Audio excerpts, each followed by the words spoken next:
Assalamualaikum warahmatullahi wabarakatuh. Perkenalkan, nama saya Aziza Rahmayanti dari Prodi Ilmu Administrasi Negara dengan nomor NIM 23042128. Sebelumnya yang saya hormati dosen pengampu saya, Ibu Huma Magriruni Koling SPD MPD. Di sini saya ditugaskan oleh beliau untuk membuat sebuah video yang mana ia bertemakan itu adalah menjaga keutuhan NKRI. Baiklah, tanpa berlama-lama, tetap stay di sini, lihatlah video saya. Dah. Baik teman-teman sekalian, dalam video kali ini saya akan mengangkat sebuah tema, yaitu adalah tentang menjaga keutuhan NKRI. Sebelum itu saya akan menjelaskan apa sih itu menjaga keutuhan NKRI. Indonesia memiliki ribuan pulau, laut yang melimpah, laut yang mana hasilnya di luar dugaan kita selama ini. SDM melimpah, SDA melimpah. Tentu hal ini perlu kita perhatikan. Kita harus menjaga, merawat mereka supaya hal semua ini tidak jatuh ke tangan asing tentunya. Karena gini loh teman-teman sekalian, seandainya negara kita memiliki banyak tantangan, hambatan, dan banyak ancaman dari luar, itu sangat tidak baik bagi negara kita itu sendiri. Bisa jadi negara kita akan terjadi perpecahan di mana-mana, perang dingin di mana-mana. Hal itu tentu sangat berdampak tidak baik bagi negara kita. Nah, teman-teman sekalian, untuk menjaga keutuhan NKRI sebenarnya itu harus menjadi panggilan hati kita, panggilan hati nurani kita itu sendiri, teman-teman. Dahulu kala para pendahulu kita, mereka itu memperebutkan semua itu dengan susah payah, berkorban nyawa, harta, benda, dan lain sebagainya demi mendapatkan NKRI tercinta. Dan tentu saja kita tidak boleh begitu saja meninggalkan, tidak merawat, tidak menjaga. Tentu tidak mungkin seperti itu. Kita tidak boleh menanamkan sikap egois pada diri kita sendiri, teman-teman sekalian. Nah, para pendahulu kita tidak menuntut kita untuk ikut berperang di dalamnya. Untuk saat sekarang ini, mereka tidak menuntut kita untuk terjun langsung seperti peperangan pada zaman dahulu. Mereka hanya ingin kita bisa menikmati hasil jerih payah mereka, menjaga apa yang sudah mereka dapatkan. Ya, mereka bisa jadi, dan mereka tidak menuntut hal yang berlebihan kepada kita, tidak memberatkan kita. Nah, teman-teman sekalian, dalam video kali ini saya akan memberikan salah satu contoh konkret dan salah satu contoh sangat simpel dan tidak terlalu membutuhkan effort yang sangat banyak untuk bisa ikut serta dalam menjaga keutuhan NKRI. Teman-teman sekalian, untuk contoh kali ini saya akan memberikan itu adalah seperti contoh yang sangat teman-teman bisa terapkan dimanapun teman-teman berada, yaitu menjaga keutuhan lingkungan. Teman-teman sekalian, bumi kita semakin tua, sudah dimakan umur, sudah ribuan tahun umurnya. Tentu dunia kita ini semakin rentan. Karena apa? Bisa faktor dari alam itu sendiri, jadi faktor manusia. Saat ini kita akan membahas dari sektor faktor manusia.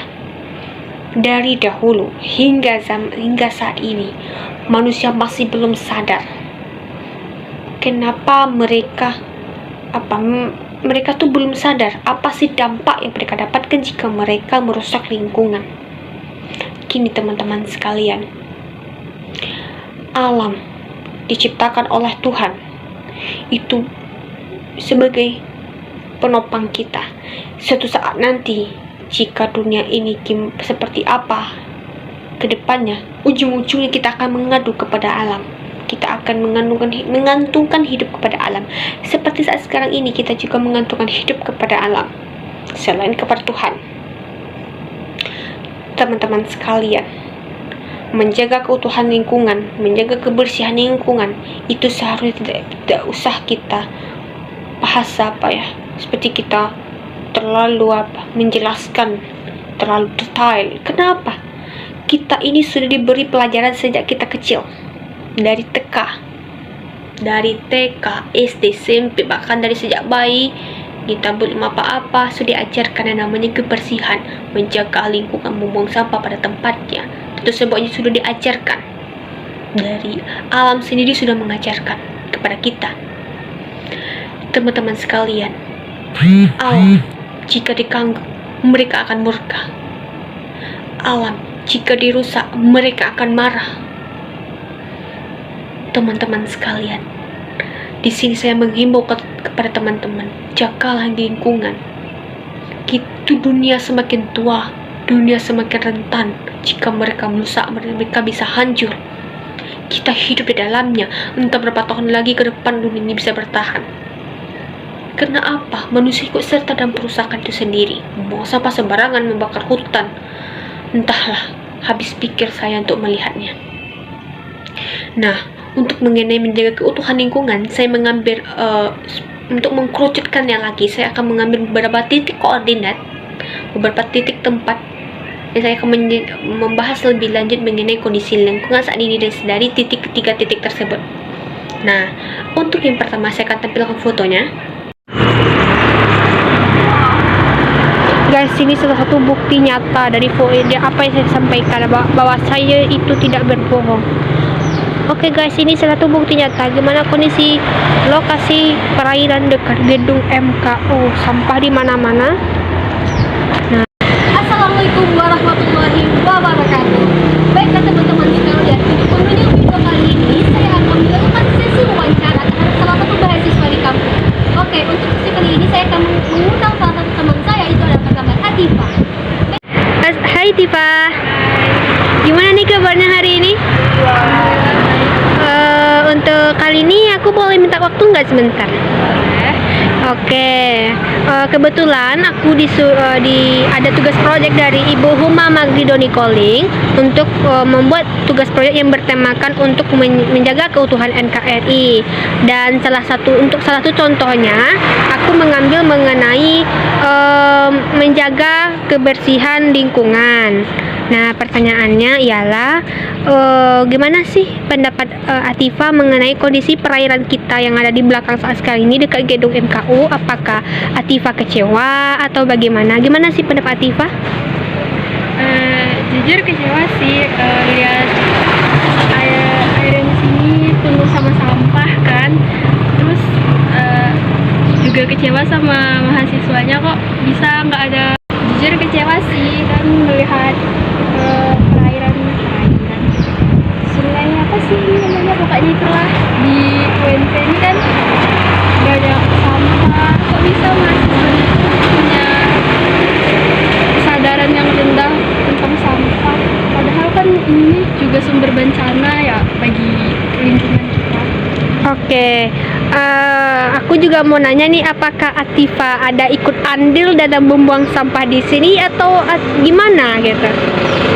Kayaknya enggak ada, soalnya juga dari dekat sini ya, ujung sana. Nah, Atifah kan sebagai mahasiswa nih, apa sih upaya yang Atifah sarankan agar masyarakat UNP ini tidak membuang sampah lagi ke sungai? Gimana?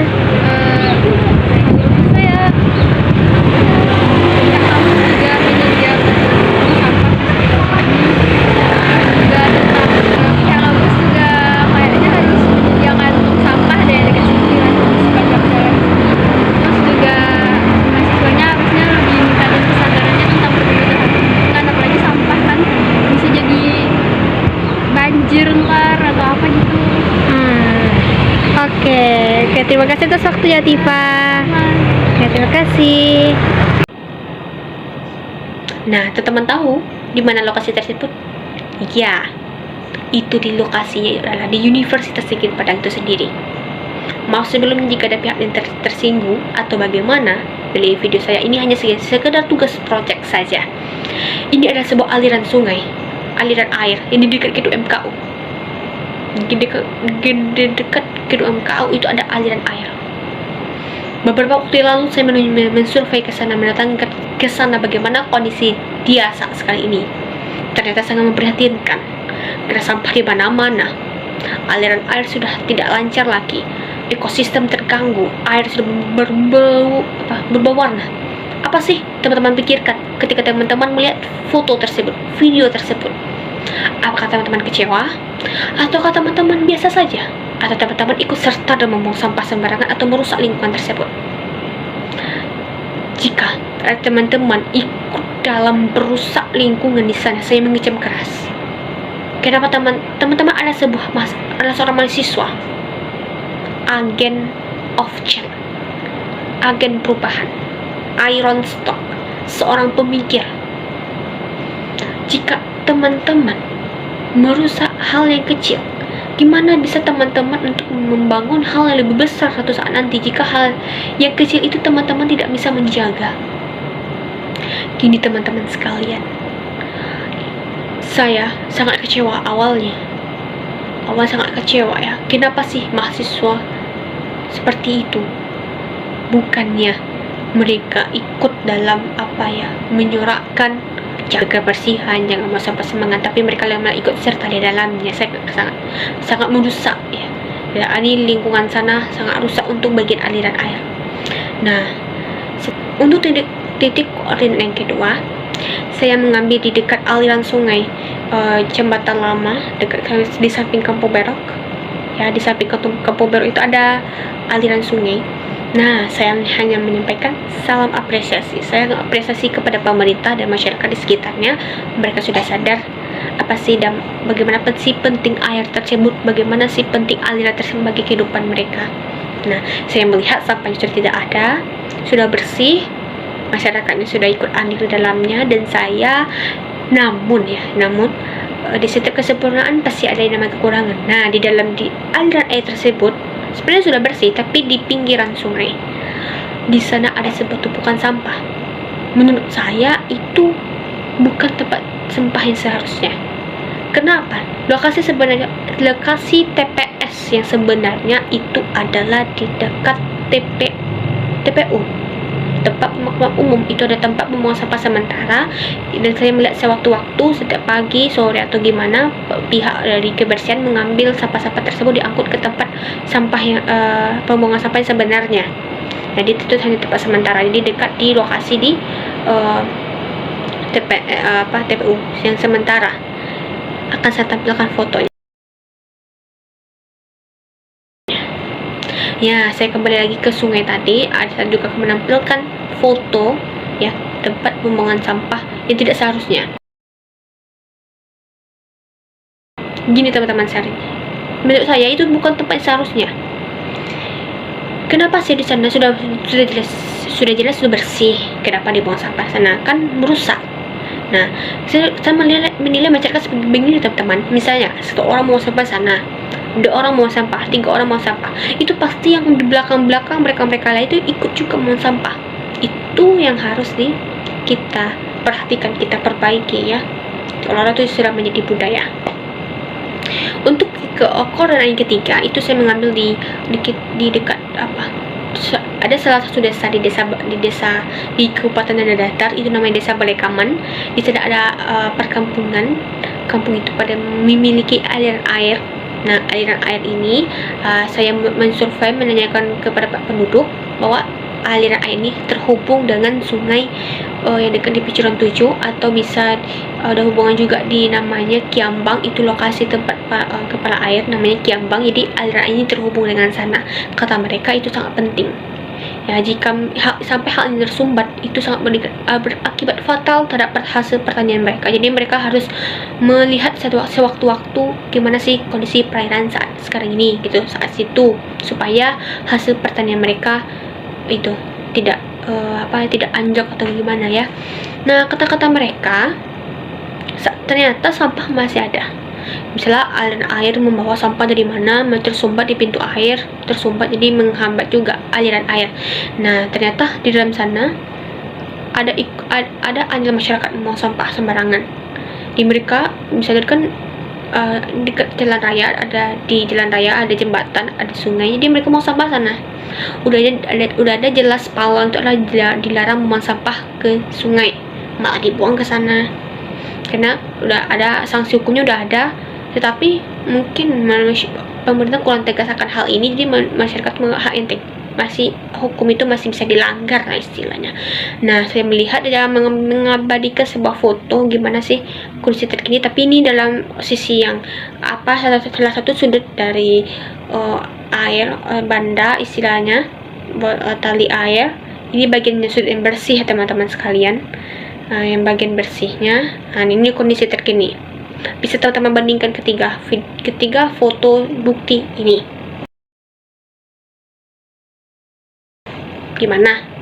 Apa teman-teman sekalian? Apakah teman merasa bersalah atau gimana? Tuh kebebasan berpendapat teman-teman sekalian. Untuk bonus video saya mengambil salah satu di Desa Pariangan, di aliran desa di pinggiran jalan arah dari Pariangan ke dari Pariangan ke daerah Tanah Datar, daerah desa saya. Itu saya mengabadikan bagaimana sih kondisi alami sekarang di pegunungan, persawahan, sangat asri, terjaga, ekosistem terjaga.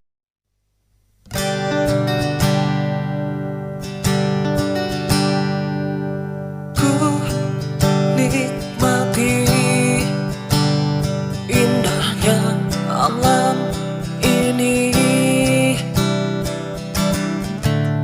hijau dan indah, sejuk di mata.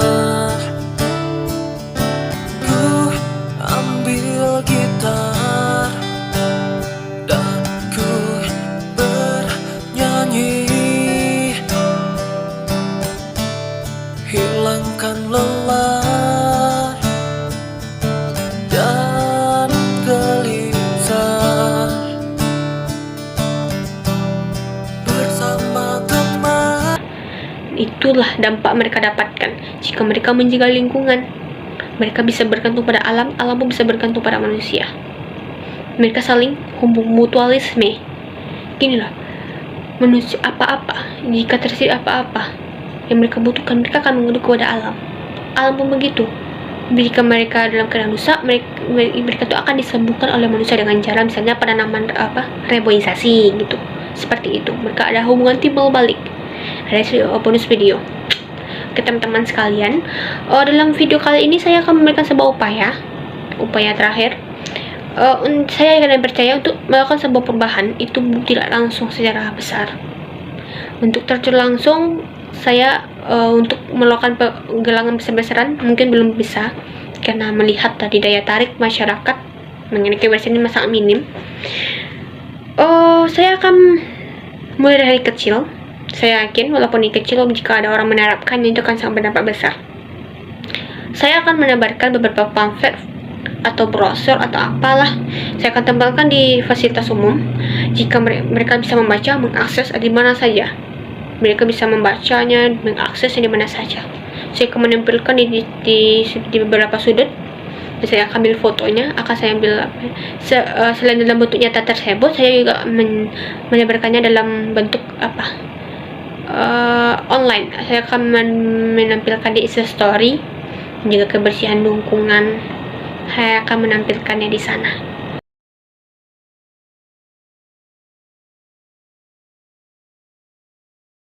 Nah, teman-teman sekalian, kesimpulannya untuk hari ini, untuk video kali ini, saya mengajak teman-teman sekalian untuk ikut serta dalam menjaga lingkungan. Jika bukan kita, siapa lagi? Kita mahasiswa, kita masyarakat, kita penduduk. Indonesia sangat taat dan patuh. Ada pepatah bilang, kebersihan sebagian dari iman. Jika tidak bersih, apakah teman-teman tidak punya iman? Itu pertanda tanya besar. Oke teman-teman sekalian, sekian, terima kasih. Assalamualaikum warahmatullahi wabarakatuh.